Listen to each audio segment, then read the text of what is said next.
John, let's go back to you for a moment here. And, we've been reporting for quite some time about scanning activity on port 5000. I think you had actually found what the likely cause associated with this. So let's take a look back in time a little bit here. Yeah, there's some new developments in this, or at least some new discoveries. And back in March 11th of 2014, we had been talking about the scanning activity on port 5000 TCP, probably even prior to that, but we weren't quite sure what it was until around the March 11th timeframe.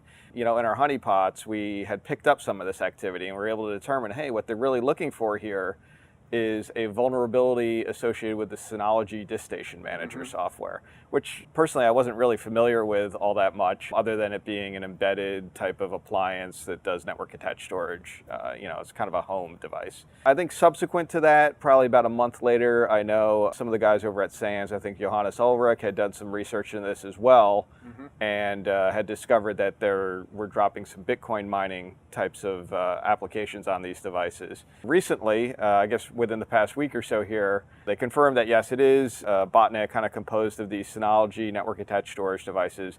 They're mining a particular kind of cryptocurrency called Dogecoin, which I think we might have even talked about at the time. I think Johannes's article might have covered that. And they've discovered, I guess, through looking at how the Dogecoin and how many have been kind of checked in and whatnot relative to that, the actor behind this is acquired about 365,000 pounds or 620,000 US dollars of Dogecoin through this cryptocurrency mining activity. The interesting thing about Dogecoin is that it's a little bit easier. It's computationally less expensive, although not trivial by any stretch of the imagination, than Bitcoin.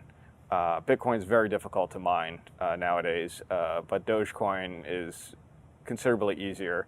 So, even though, and even still, using one of these devices, which is kind of a low-powered device, doesn't have a lot of computing power. For it to do this mining operation, it uses more in electricity than it does what you get back. Of course, the actor doesn't really care about that because it's not his device. He's illegally using it to engage in this activity.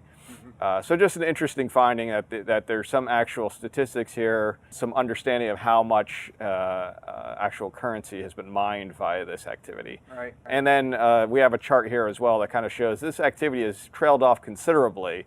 It hasn't gone back to zero, but it's definitely way down from what it had been in terms of them scanning for and finding new devices to compromise here. Yeah, and we've talked about this a number of times. It shows that a very distinct sawtooth pattern where they've initiated the botnet to go out and do scanning activity to look for vulnerable devices.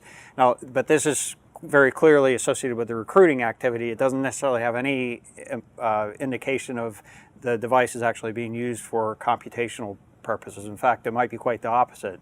You would tend to have them being used for computational purposes opposite of the recruiting activities. They would be in conflict with each other in terms of processing capacity. You might have one part of the botnet doing this scanning, recruiting, and another part actually engaged in the cryptocurrency mining activities. Well, I'm sure this whoever the actor is that's behind this has reported this on their taxes. Yeah, sure. Yeah. One thing that I thought was interesting in light of what you were saying earlier about how security ops and network ops should be working together more closely to find those little aberrations that might lead to some security issue being found. I believe the Dell SecureWorks blog had to say that the Synology forums were actually one of the first places people started to discover this was happening because they were having such terrible performance on the devices on the drives. that someone had to look into it. Right.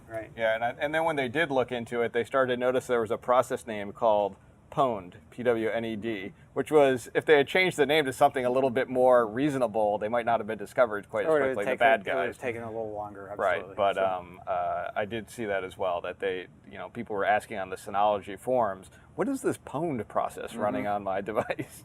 Brings us back to the point that Jim made very early in the program here, is it's, having a little bit of an understanding of what has changed on the system can give you some good insights into what might be going wrong. Absolutely.